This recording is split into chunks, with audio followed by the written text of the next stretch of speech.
El Ministerio Internacional Nueva Vida en Cristo presenta Momentos de Reflexión, un mensaje para su vida diaria, con el pastor Misael Ocampo Rivera. Bienvenidos. Hola amigos, cordialísimo saludo, bienvenidos a la reflexión en el día de hoy. Continuamos en la lección número 5 del libro de Levítico y pasamos ahora a otro tema muy importante que tiene que ver con el origen de la circuncisión. El origen de la circuncisión. ¿Quién tiene la responsabilidad sobre esta? ¿Cómo funcionó? ¿Cómo operó? ¿De dónde viene toda esta historia? En el antiguo cercano oriente la gente hacía la circuncisión como un rito de la pubertad a la edad de 13 años. Pero el capítulo 12 de Levítico enseña que se debía circuncidar al niño al 8º día, a diferencia de las costumbres de los árabes. Levítico capítulo 12, versículo 3. Con este rito el pueblo de Israel declaraba que la vida de ese niño desde la infancia era de Dios y también que lo aceptaba como un miembro de la comunidad del pacto. Así la circuncisión era una señal exterior del pacto que Dios le dio a Abraham. Era una señal de la promesa: y haré de ti una nación grande y te bendeciré y engrandeceré tu nombre y serás bendición. Génesis capítulo 12, versículo 2. Y te multiplicaré en gran manera y haré de ti nación de reyes saldrán de ti. Génesis 17, 6. Representa la creencia de la sangre, la fe inquebrantable, la fe en secreto que no tiene jactancia, la fe en el culto que hace al 8º día y la fe de unión. Génesis capítulo 17, versículo 10 al 14.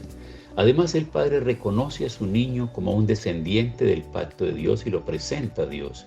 Si no se hace la circuncisión, el castigo vendrá sobre los padres. Éxodo capítulo 4, verso 24 al 26. La responsabilidad de la circuncisión es responsabilidad de los padres. La circuncisión es que sus padres le presentan al niño nacido al Señor y declaran que Jehová es el verdadero dueño de él. Es la confesión de fe.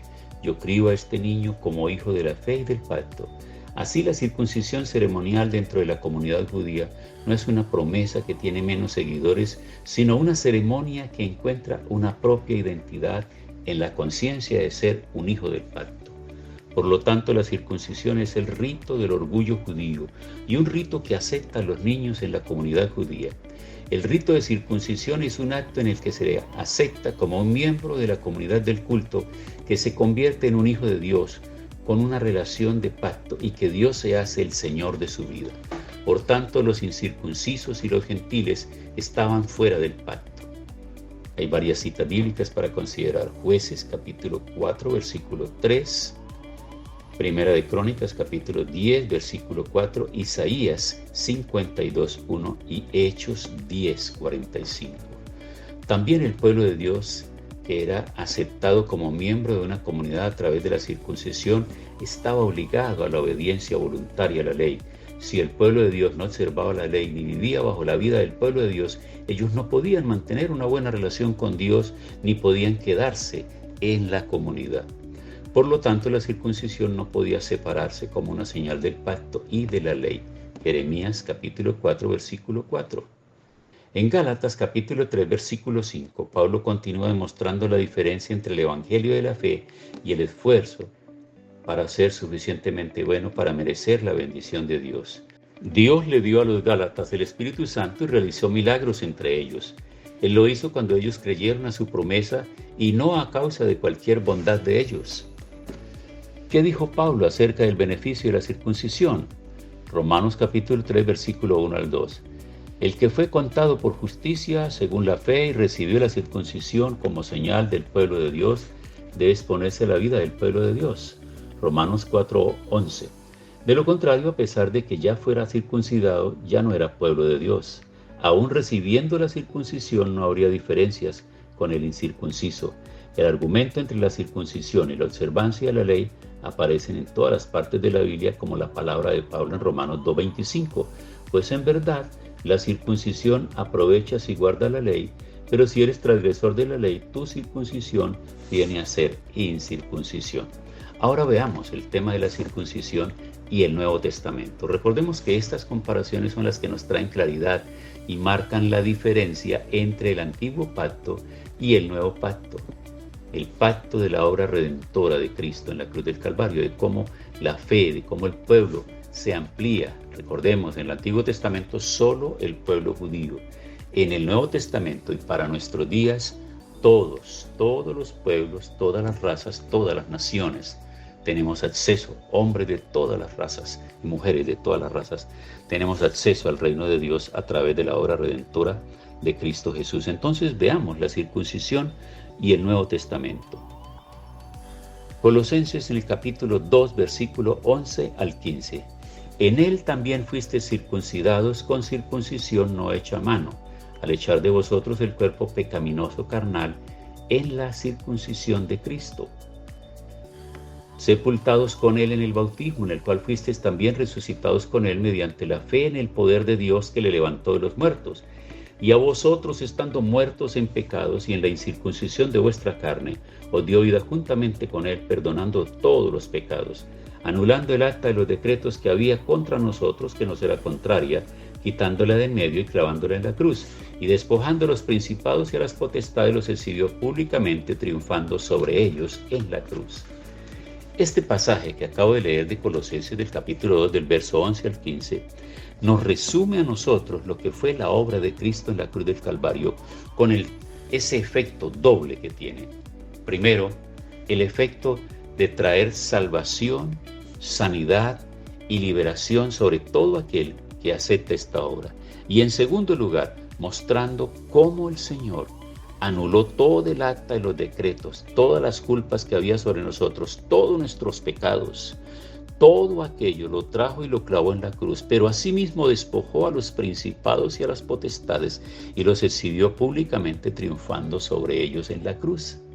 De manera que fue una obra redentora, poderosa, porque trae liberación, sanidad, salvación, pero a la vez despoja al enemigo de las fuerzas, esas fuerzas dañinas, esas fuerzas que han tenido sumergido al hombre, que lo han tenido sometido, ahora son quitadas de encima del hombre por el poder de la obra redentora de Cristo Jesús.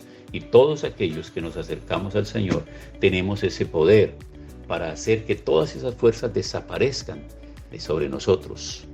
Cuando Jesús manda un grupo de 70 discípulos que salgan, misioneros, a llevar la mensaje a las diferentes ciudades cercanas, regresaron felices diciendo: aún los demonios se nos sujetan en tu nombre. Y Jesús dijo: yo veía a Satanás caer del cielo como un rayo.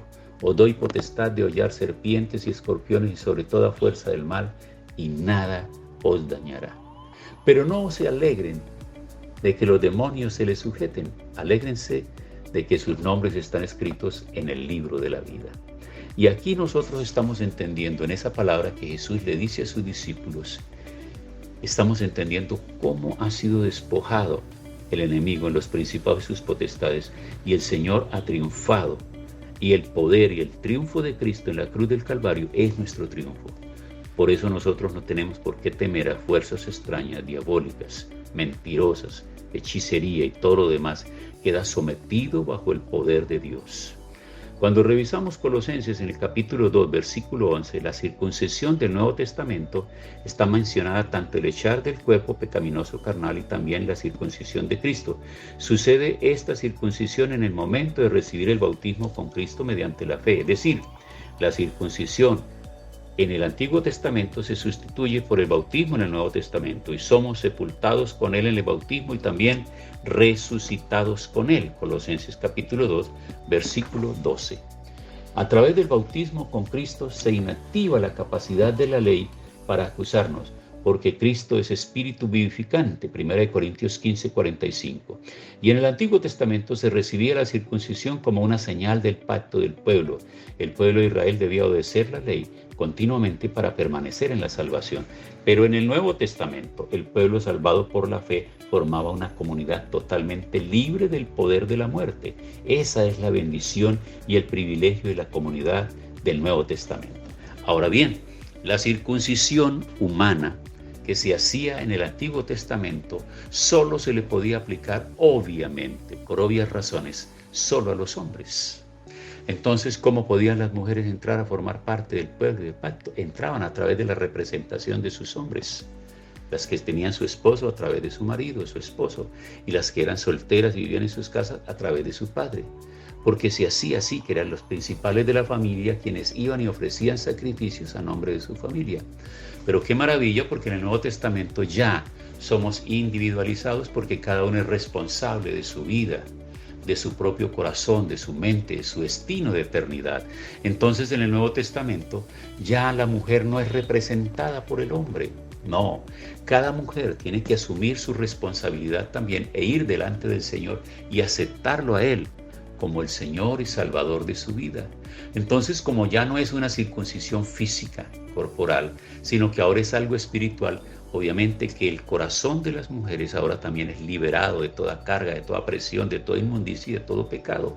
Y el corazón de los hombres también es liberado de toda inmundicia por esa obra redentora de Cristo. Y cuando nos acercamos a Él y decidimos ser hombre de Dios y mujer de Dios y sellamos ese compromiso con el bautismo, porque cuando nos bautizamos nosotros es como algo así como equivalente a cuando nos casamos. Cuando una persona se bautiza, da testimonio público de que ha decidido ahora confesar a Cristo como su Señor y Salvador y que de ahí en adelante su vida le pertenece a Él, porque se ha unido al cuerpo de Cristo de una manera legítima. El arrepentimiento nos acerca al Señor.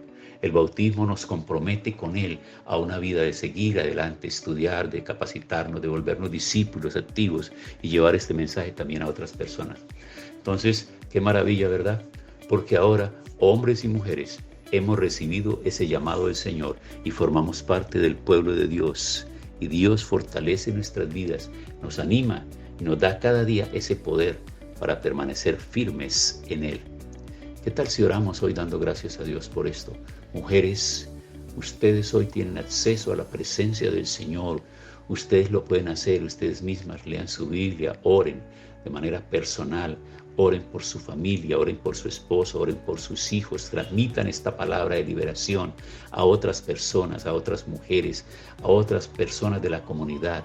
Hombres, necesitamos tomar ese liderazgo y seguir adelante y llevar esta palabra a muchos otros hombres y a muchos otros espacios y escenarios donde se hace necesario que la palabra de Dios llegue para liberar mentes y corazones. Tiempo para orar. Señor, te agradecemos todo esto, te bendecimos, engrandecemos tu nombre por tu fidelidad y tu misericordia, por el Espíritu Santo que viene a revelarnos a nosotros por la palabra estos secretos maravillosos que traen sanidad y liberación y nos ponen ahora en contacto contigo. Y ahora en el Nuevo Testamento y en el Nuevo Pacto, hombres y mujeres estamos a ese mismo nivel contigo, de intimidad, de comunión, de relación, de poder y de unción. Gracias en el nombre de Jesús. Amén. Hemos disfrutado de un gran momento de reflexión con el pastor Misael Ocampo Rivera. Un mensaje lleno de amor, esperanza y felicidad para tu vida. Los invitamos a compartir este mensaje con sus amistades y en sus redes sociales. Búsquenos en YouTube y Facebook como Ministerio Internacional Nueva Vida en Cristo y en Instagram como @MinInternacional Nueva Vida. Momentos de reflexión.